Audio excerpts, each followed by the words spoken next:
Coming up on Talking Points, the Student Association elections are just around the corner. I'll sit down with the only candidate on the ballot to talk about the write-in candidates that are her competition. Ted Cruz is running for president. We'll take an in-depth look at his candidacy, and a local military base may be facing some cuts, but not if the community has anything to say about it. Stay with us on Talking Points.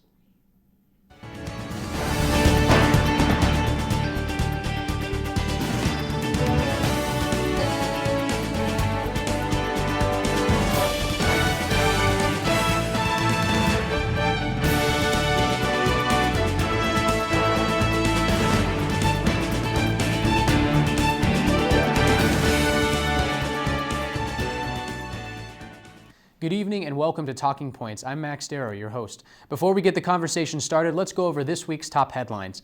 Two high-profile trials were the talk of Syracuse this week. Dr. Robert Newlander is on trial in the 2012 death of his wife, Leslie Newlander.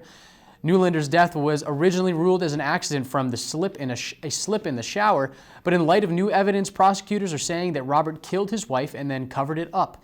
The other involves the 1994 kidnapping of a New Haven woman. Gary Thibodeau was convicted in the kidnapping of Heidi Allen in 1995, but he's now asking for a new trial. His lawyers say that new evidence points to other suspects. Bo Bergdahl is being charged with desertion and misbehavior before the enemy. Bergdahl made headlines in May after he was released in a prisoner swap with the Taliban. He spent 5 years in a Taliban prison after abandoning his post and being captured. The charges follow an investigation into the circumstances of his disappearance. And 150 people are dead after a plane crash in the French Alps. The co-pilot of the Germanwings plane crashed it on purpose. This is footage of the crash site.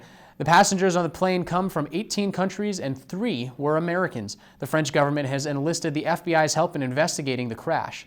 Those are your top talking points for this week. Stay tuned. Here's your check.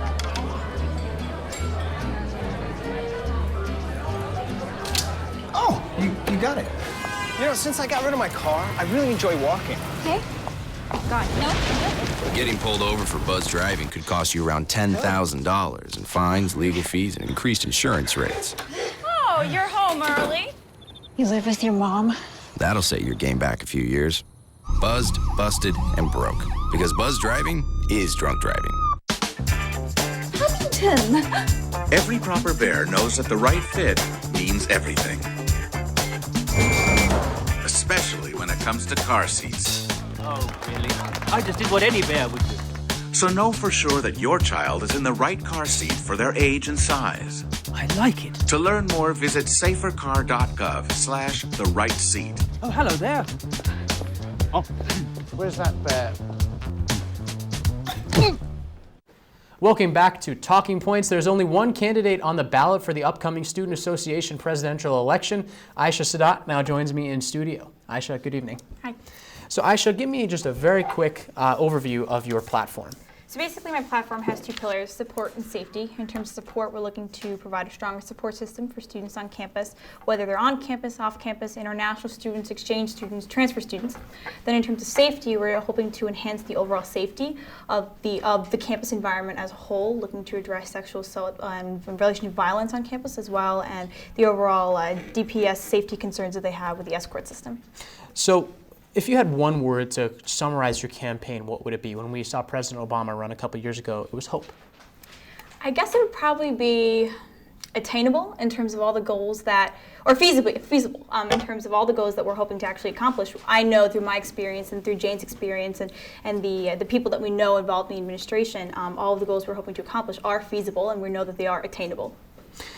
Moving forward, let's talk the write-ins. How are they affecting the campaign as a whole? Not your specific campaign yet, but just the entire election. They're not affecting my campaign at all, actually, in terms of, well, the campaign and the issues that we're choosing to address are the issues that Jane and I believe are the most pressing on campus. The introduction of a new candidate doesn't affect that at all. So, do you think they're a threat, though, to your campaign? I know they're not on the ballot, but do you think they're an actual threat to your campaign? I think that any student, in terms of any student that wants to affect change on campus, deserves to be taken seriously. But I think combined with my experience within SA right now and Jane's experience within SA when she was in SA and her overall external experience when she was on campus, make us a really powerful duo and the best candidates overall. So What has your focus then been? How have you been reaching out to the students here at Syracuse? I think that one of the most important things that Jane and I have been doing that's really important is that, first of all, so SA has been doing a little bit of restructuring with a new federalization bill and introduction of registered student organization outreach. So Jane and I have actually been talking to a lot of RSOs on campus and letting them know, hey, there's a new restructuring, so we want to let you know what can we offer to you and what could you give us in that sense, because we want to be a resource to students aside from them asking money from Finance Board. So what made you decide to run?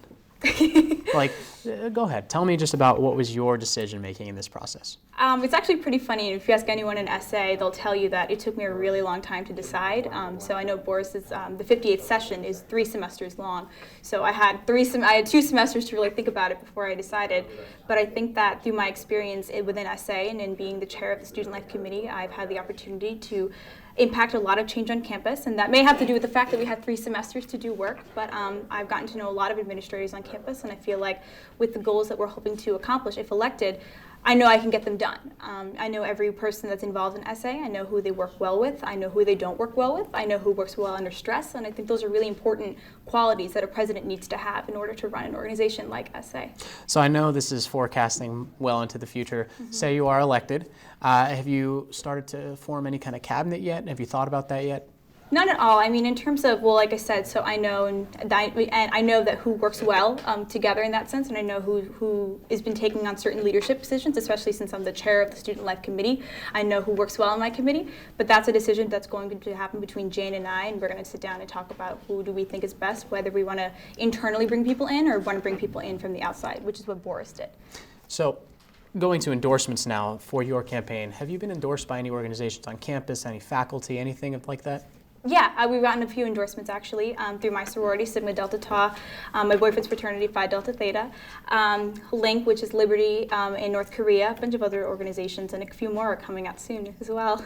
So how powerful do you think these endorsements are coming from Greek organizations as well as just like really known organizations on campus? Like I said, so because SA is going through a restructuring in terms of the federalization bill and RSO outreach, it's important for those orgs to know that if elected, that Jane and I are going to take them into account and make sure that we can be a good resource to them because they're RSOs and because as SA with this new committee that we have to be there for them. In terms of Greeks, I mean, we're also a resource to them as well, even though they're not RSOs, we're still there to help them. And I think that one of the most important things to me is that even though I'm in Greek life, while Jane isn't, I still want to be a resource to them and know that I'm still a support system for them and all the other Greek councils as well. So I'm going back to the write-ins. One more question, but is there anything else you'd like to add about them? Have you talked to the write-ins at all, or just can you give me a little more background about them?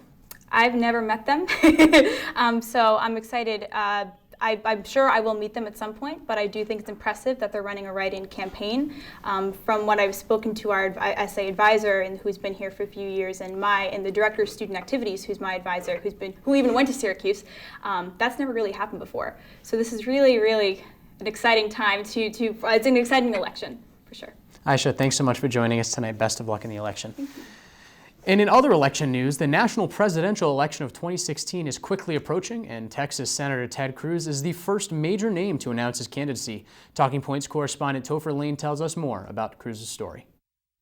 I believe in the power of millions of courageous conservatives rising up to reignite the promise of America. And that is why today I am announcing that I'm running for President of the United States. Texas Senator Ted Cruz has officially announced his candidacy for the 2016 presidential election. A freshman senator elected in 2012, Cruz is the chairman of the Subcommittee on Oversight, Agency Action, Federal Rights, and Federal Courts, as well as the Subcommittee on Space, Science, and Competitiveness. He also sits on the Subcommittee on Aviation Operations, Safety, and Security, as well as 8 other subcommittees. Cruz is most known for his stance against the Affordable Care Act, or as he prefers to call it, Obamacare. If elected, he will abolish the IRS and repeal every word of Obamacare.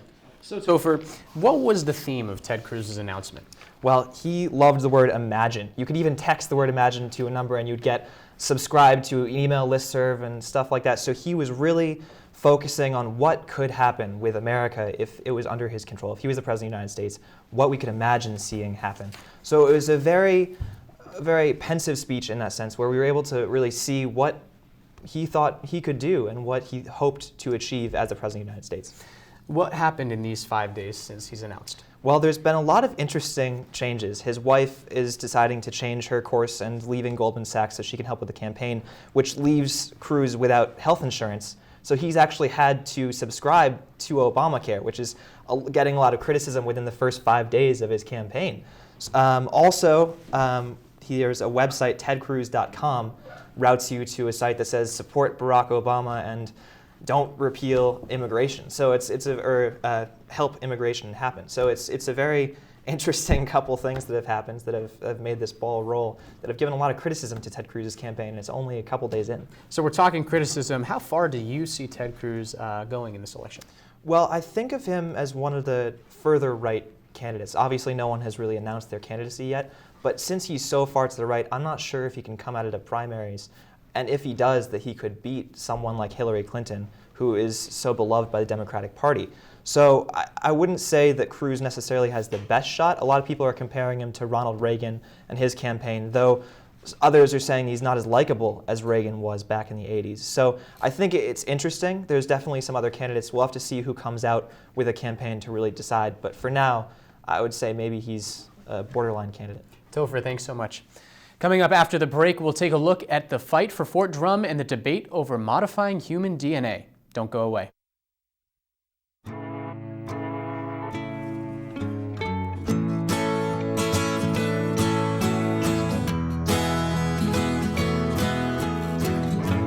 Wake the sun, tell him that I've begun to dream of things to come, and tell the trees not to look for me. I'm going to find some peace of mind. Wake the sun, wake the sun, wake the sun, wake the sun.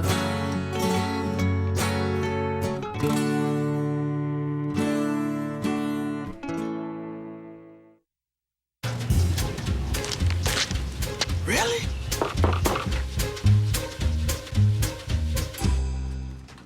Buzz, what's up, man?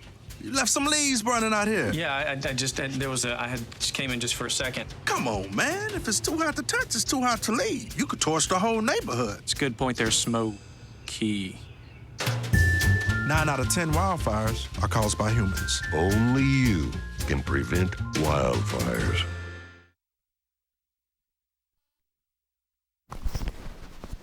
Welcome back to Talking Points. The Pentagon is planning major downsizing, and it might affect Fort Drum. Talking Points correspondent Mike Riccardi joins me now to talk about the implications for the region. Mike, good evening. Thanks for having me. Tell us what's going on. So this past week, the Pentagon leaders had a listening session in Fort Drum to talk about what's going to happen if the sequestration cuts happen in October. And ahead of the listening session, a lot of community members, about 3,000 of them, had a rally to show their support for Fort Drum.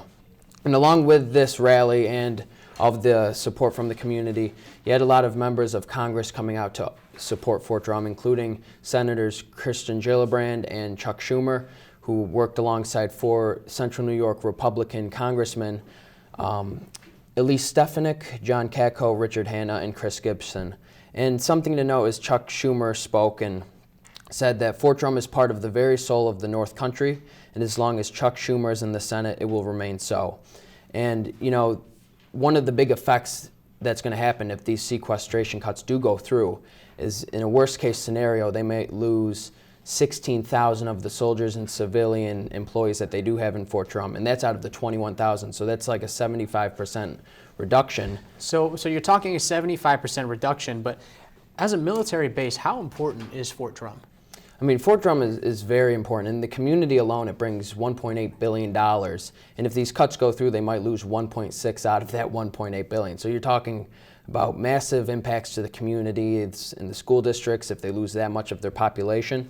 And also, Fort Drum has a lot of advantages for the military. One, it's one of the largest installations in the Department of Defense north of North Carolina and east of the Mississippi River. And the 10th Mountain Division is the only light infantry division in the Army that is fully capable of going overseas in a quick and efficient manner. The Army has said that this is the future for troops. So where does the recently approved House budget fall into the picture? So to look at the House budget, we have to go back to 2011 and look at the Budget Control Act, which is basically when everybody agreed that in 10 years we're going to have a balanced budget. And this is going to require a lot of cuts, and a lot of them have to do with the military and sequestration. So the GOP plan that got passed today in the House, basically what they want to do with that is over the next 10 years they want to cut safety net programs. They want to repeal Obamacare while at the same time giving tax cuts for the wealthy and increasing funding for the Department of Defense. Mike, thank you so much. Yemen's government is now depending on its allies for help in its fight against Houthi rebels. Talking Points correspondent Ray Merrick has more on the role of the international community in the country's crisis. Thanks, Max. Civil war has broken out in Yemen. The government is struggling to hold its ground as Houthi rebels continue to expand their control. Saudi Arabia has announced that it is now beginning an air campaign in Yemen. The Sunni-majority country is launching airstrikes alongside a coalition of 10 other countries with hopes to combat the Shiite rebels. This comes after President Hadi recently asked the Gulf Military Council for additional military assistance. The GCC is an alliance of Middle Eastern countries, which has a base in Saudi Arabia's eastern province. Yemen's foreign minister is asking the United Nations to set up a no-fly zone. The request came days after the Houthi rebels took over the city of Taiz and attempted to take over the southern city of Aden with the use of warplanes. Government forces managed to fight off the rebels and maintain control of Aden, which is where President Hadi was taking refuge. The map shows the dominance of the Houthi rebels as well as their proximity to Aden. The red, blue, and green regions are the areas that the Houthis currently control or have a presence or influence. The purple area is where the Houthis will soon have control. The president has now fled Aden in response to the Houthi fighters' continued advancement towards the city. Yemen citizens are also reacting to the rebel takeover, but not without consequence. An anti-Houthi demonstration in Taiz led rebel soldiers to shoot and kill at least 4 protesters. In the meantime, U.S. officials have announced that due to increased violence, all U.S. personnel will be evacuated from Yemen. Supporters of the president fear that time is running out. The Houthi rebels currently occupy 9 out of the 21 Yemen provinces and are continuing to advance south. U.S. Ambassador to Yemen, Matthew Dweller, is optimistic that a compromise can be met, but believes it must be done quickly. The United Nations is planning to soon lead peace talks in Doha to resolve the conflict, while the government still has some control. Back to you, Max. Thank you, Ray. Now, changing gears, some U.S. scientists are calling for a ban on a new gene modification technique. Talking Points correspondent Sawyer Rosenstein is here to talk about the science behind the technique. Sawyer, thanks for being with us tonight. Thank you. So, what exactly is gene editing? Well, it's a new technique because there's been back since the 1970s the idea of modifying genes, to help people with diseases or things like that. But just recently, in 2012, this brand new technique came out. And what it does, it's a newer way to actually modify someone's genes. The difference between, gene therapy, which we've seen before, is that this one can actually then be reproduced and given to offspring. So, what are the ethics of it? Is anybody playing God in a way? Well, that's kind of the question that's going on here, is because this is something that, unlike gene therapy, as I mentioned, this gets passed on from person to person. This isn't a one-time thing where once the person dies, the modification dies as well. And there's also some concerns with this, because the fact is that the technique, it's a really interesting technique. It uses the bacteria that's already inside your immune system. Inside that bacteria is repeating DNA. And what they can do is, in between those DNA are spacers. And that's old diseases, things that, your grandparents, your parents had that your bodies learned to fight. They all like the measles and that kind of stuff. The best way to compare this is what it does is like a bomb-sniffing dog at an airport. It's trained to sniff out those bombs, and once it finds it, it alerts their handler. And as they find new bombs and new techniques, it's able to sniff out the different ones because it evolves. The difference is that instead of just removing the bomb, this actually cuts it out and replaces it with new DNA. Sometimes that doesn't go as planned and you get some problems with the DNA, and that's the concern of this is great that, we can get rid of these horrible diseases and cancers and things like that, but at the same time, if something goes wrong, it can go really wrong. So in our final 30 seconds, how is the science community reacting? What are they doing? Well, the science community, back in 1975, they said, we don't want to do any of this until we know that it's tested and proven that it works. And the community is basically saying the same thing now, is that we want to wait until it's tested beyond the rats and mice that it's been tested on currently before we put it into humans. And we want to make sure it's perfectly safe. Because their main concern isn't people like the US and the UK and more modern countries, but these third world countries that might try it and may just use it to make someone more beautiful and accidentally make a big mistake. Sawyer, great as always. Thank you so much. Don't go anywhere. Talking Points. We'll be right back. What do you think it would be like to teach? Chances are, you have no idea. Teachers today are breaking down obstacles, finding innovative ways to instill old lessons, proving that greatness can be found in everyday places, and that you don't need to be famous to be unforgettable. That's what it's like to teach.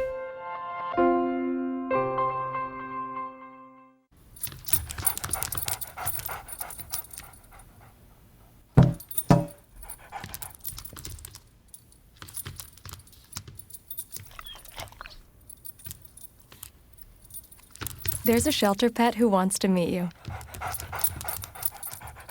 Meet one today. Visit theshelterpetproject.org. Adopt.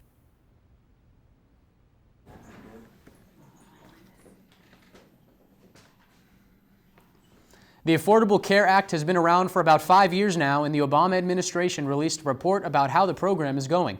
Talking Points correspondent Hearns Laguerre Jr. has details on who is being affected. Sorry about that, Hearns. No, it's cool. It's cool. Nice to sit down with you, man. So, is Obamacare reaching the goals it has intended to? Well, I wouldn't necessarily say it's reaching their goals, but they're progressing towards the goals they have established. For example, Obamacare has been here for about 5 years, and since that time, they have about 16.4 million adults who are under the Obamacare plan. But a majority of those people come from October 2013 till now. About 14.1 million adults have been added since that time. And in October 2010, when Obamacare first got established, about 2.3 million young adults between the ages of 19 and 25 were able to remain under their parents' health insurance, which is important because some young adults during that age are in college or either getting a job, and it is beneficial to them to be under their parents' health care insurance. And another great thing is that more minorities are getting insurance, including African Americans and Latinos. So we're talking positives, but we got to play the other side of the coin as well. Have there been any negatives about it? Well, like I said, it's progressing, so there's going to be some negatives. There are going to be some feedback. One is by the Secretary of the Health and Human Services, Sylvia Matthew Burrows. She says she's pleased with the numbers, but the government can do more in getting more minorities insured. For example, Latinos' uninsurance rate only dropped by 12.3% from 2014 to 2015, and they still hold the record for being the lowest rate for having the lowest rate of insurance coverage. And also with African Americans, the insurance rate only dropped by 9.2%. So that's another concern as well, to get more minorities insured. Also, you always have big opposition when you come to big acts like this, and the biggest concerns are with giving more government money to low-income Americans in exchange to Medicaid. And so a lot of the issues have to do with the logistics of how Obamacare is being handled. Hearns, thank you so much. The FTC says that Google has been engaging in some questionable business practices. Talking Points correspondent Abby Isaacs is here to break it down for us. The Wall Street Journal obtained a private report that the Federal Trade Commission wrote in 2012 about Google's anti-competitive behavior to maintain the dominance of its search engine. In the report, FTC staff recommended that an antitrust lawsuit be brought against Google because it demonstrated anti-competitive behavior in 4 major areas. The first is that Google favored its own sites over rivals in search results. Google said it did so with the desire to improve the search results. In this area, Google made no commitments to change its policies. The second is that Google copied content from websites like Amazon and then threatened to remove those sites from Google if they objected. FTC commissioners found evidence of this, and some had strong concerns. To avoid a lawsuit, Google gave websites the option to opt out of special search results but remain in the core search engine. The third is that Google restricted advertisers' ability to run campaigns on rival search engines. Once again, the FTC found some evidence and had strong concerns. Google responded by revising its policy to give advisors more control over their own ad campaign data. Finally, Google made executive deals to restrict other websites from displaying search results from both Google and one of its competitors. There was a lack of evidence for the lawsuit, but the FTC did find that Google's contract restrictions blocked rivals like Microsoft's Bing from winning business. Once again, Google made no commitment to change its policies. After the long review, the FTC staff agreed not to take action on how Google ranks and displays search results because it did change some of its policies. So, what can we learn from this? So the report revealed that Google manipulates search results to boost their services at the expense of its rivals, even when the Google search results and their services aren't necessarily what's most relevant to users. So they boosted services for shopping, travel, and local businesses by altering the ranking criteria that they use in their search engine. So hopefully the changes that Google decided to make to avoid the lawsuit because of this report will help the situation with the search engines. And now that the report is public, people know what the practices Google is engaging in, and it's just a reminder to all Google users that the top results on your search may not be what is most relevant and the best source for you to use. It also opens the door for companies like Yelp and Amazon to sue Google because now this report has proof of the practices. Abby Isaacs, excellent information as always. Thank you. The president of Afghanistan visited Washington last week to talk about what came out of the meeting. Here's Talking Points correspondent Tom Beckley. Tom, good evening. Good to be here, Max. So what is the purpose of President Ghani's visit and what's being accomplished here? Well, President Ghani is here on a multitude of kind of diplomatic objectives. One of them is to kind of differentiate himself from his predecessor, President Hamid Karzai, who, especially towards the end of his kind of tenure, was kind of perceived as kind of a resentful ally to America, and he was kind of criticized for running kind of a corrupt and kind of almost like tribal-esque government where he relied more on his own like power network than the institutions that America was trying to foster. And so Ashraf Ghani is kind of turning a new leaf for Afghanistan in the eyes of the American government. But kind of the crux of this, like the main focus is that he's getting those troops, which about 9,800, around 10,000 troops, are going to remain in Afghanistan through the end of 2015 to kind of continue the military mission there longer than Obama had originally. So quickly, why is any of this necessary for Ghani? Well, Ghani is facing a multitude of struggles right now in Afghanistan as the new leader. First of all, he doesn't have that expansive power network that Karzai had.